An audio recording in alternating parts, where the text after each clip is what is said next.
Here's LeBron. Let's go now to the sideline and catch up with Doris Burke. Hey, Doris. Well, thank you, Kevin. For Dwayne Wade, he said he's comfortable with the feelings that the formation of the Big Three caused. He said, quote, "It's a love-hate thing, but the opportunity was too great to pass on." He said, as an individual, you don't get an opportunity to do that often in this game. That's what it came down to with us. Me, Chris, and LeBron. We all felt for the first time we were able to control our own destiny. And guys, they may have just changed the way the NBA does business. Back to you. Doris, thank you. They, Ron, Wade, and Bosch, struck when the iron was hot to form that team. There's no doubt. And even though they came up short last season, they'll be a title contender, I think, for the next 5 years or so, barring injury. Hard to pass on the chance for that kind of sustained excellence.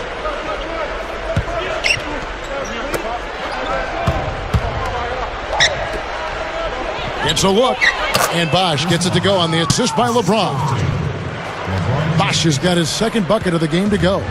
And Chris Bosch, not really a traditional low-post scorer. His strength lies in his face-up game. He'll turn and use his quickness to get around bigger defenders and get to the rim. Marion backing down. Goes right up. Anthony with the block. And they get it back. And the shot is good from Nowitzki. And Miami calls their first time out of the game. Well, some missed opportunities offensively, and this is a good timeout. Let these guys get a blow, take a breather, get their legs back under them, and then refocus.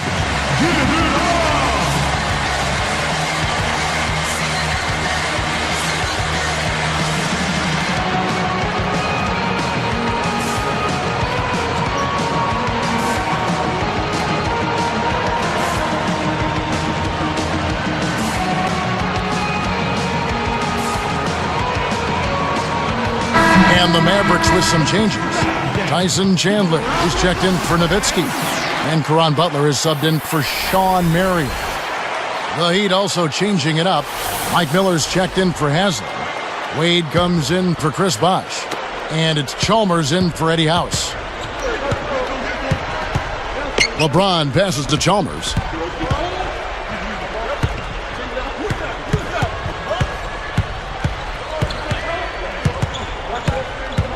Back to LeBron, working on Haywood.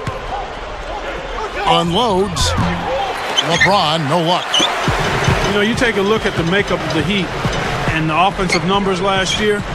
Not a ton of assists, but a lot of free throw attempts. FTAs, we call them. Seemed like they just played to their strengths, and a lot of that was isolating their star player. Here's Butler. Connects in the foul line jumper. And it's a three-point Maverick lead. Even with just a little bit of room, he's going to immediately go on the attack. Clark, you mentioned that stat about the Heat. Steve, surprising they didn't have more assists. Well, they didn't have a true point guard running things. Mike Bibby was more of a jump shooter, same with Chalmers.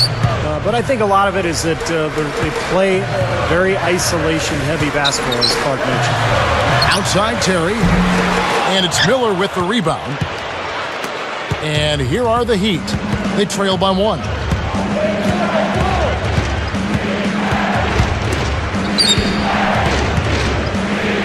Goes straight up, and LeBron gets it to go with the assist by Chalmers. LeBron's now got 4 points in the quarter. And Dallas has possession.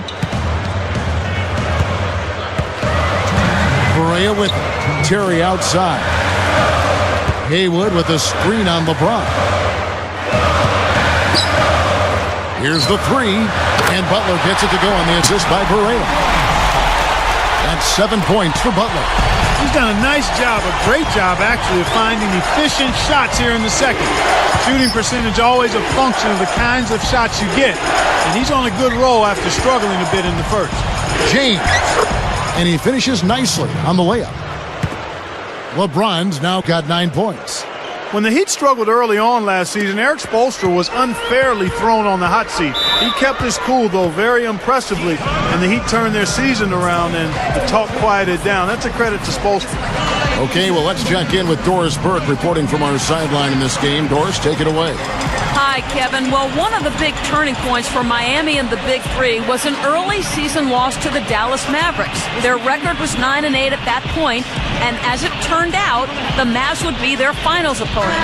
Wade said of the team meeting that followed that loss, at that meeting, letting us know to be friends and to be real with each other. If we see something wrong with our game, point it out.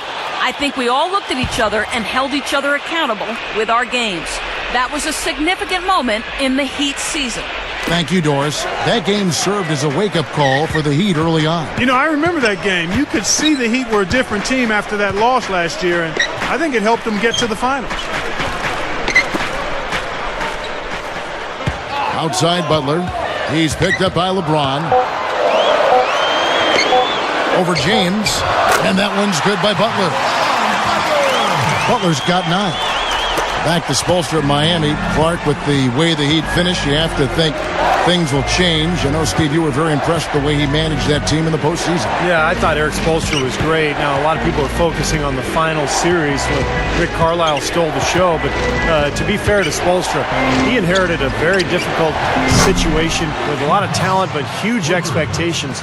And I think Miami had a solid year, a very good year. The question now is, can they get back to the finals and finish the job?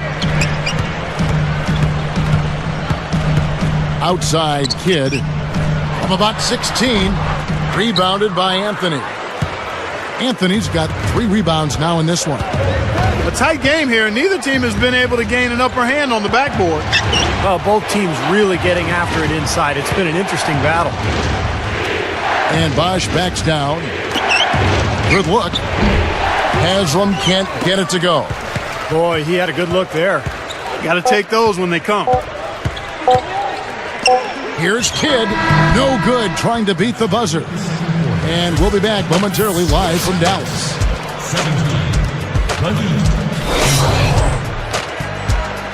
Thanks for joining us for HP at the Half, with a terrific game going on at American Airlines Center. The Heat in a tight one against the Dallas Mavericks. They've turned this game into a track meet, and they're running the defense ragged. The first half a productive one for LeBron. He's up to 9 points and a few assists, making nice plays for himself and others. And for the Mavericks, also a strong start. An excellent job of getting into the paint, piling up those second chance points. A nice start for Caron Butler. He's up to 9 points, also added a couple of rebounds. Now we have a look at the 2 players leading the charge for their teams in the scoring department. That's all for us here in the studio. Let's get back out to Kevin and the crew. Thanks.